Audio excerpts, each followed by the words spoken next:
পণ্যের দাম বেশি রাখার অভিযোগে সকাল থেকে রাজধানীর কারওয়ান বাজারে অভিযান চালায় ভোক্তা অধিকার অধিদপ্তর ও সাধারণ শিক্ষার্থীরা। অভিযানের এক পর্যায়ে আল্লাহর দান নামের একটি মুরগির দোকানে পাওয়া যায় বস্তা ভর্তি মরা মুরগি, যেগুলো ফ্রিজিং করে রাখা হয়েছিল দোকানটিতে। মুরগির দাম যখন আমরা দেখতে আসলাম ভেবে কম নিচ হচ্ছে, আমরা একটা দোকানে ফ্রিজ পাই, ফ্রিজের মধ্যে আমরা মরা মুরগি পাচ্ছি, মানে মরা মুরগি পাইছি 30 থেকে 35 কেজির মতো মরা মুরগি আমরা পেয়েছি এই জায়গার মধ্যে, যেটা তারা বলে বিভিন্ন রেস্টুরেন্টে তারা সাপ্লাই করছে। আমাদের নেক্সট পদক্ষেপ হবে আমরা একটা টিম গুছাই প্রত্যেক উইকে বিভিন্ন বাজারগুলো মনিটরিং করতে যাব।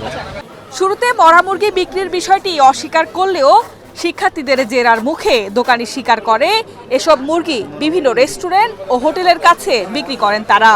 অনেক ভুল তথ্য তারা দিচ্ছে, মূলত ওরা পরে একদম শেষে স্বীকার করলো এবং সরি বললো, হাত জোর করে সরি বললো যে তারা মরা মুরগি বিক্রি করে, তারা আর কখনোই মরা মুরগি বিক্রি করবে না।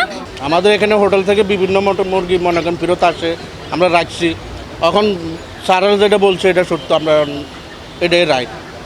আজকের থেকে আমরা ফ্রিজও রাখবো না, দোকানে জামিলা আর করবো না। অভিযানে দোকানিকে 50,000 টাকা জরিমানা করা হয় এবং দোকানটি সাময়িক বন্ধ করে দেয় ভোক্তা অধিকার অধিদপ্তর। এই অপরাধে এই প্রতিষ্ঠানটিকে 50,000 টাকা জরিমানা আরোপ সহ সাময়িকভাবে প্রতিষ্ঠানটির সকল কার্যক্রম জনস্বার্থে বন্ধের আদেশ দেওয়া হয়েছে এবং মহাপরিচালক মহোদয়ের সাথে আমি এই বিষয়ে নির্দেশনা চেয়েছিলাম।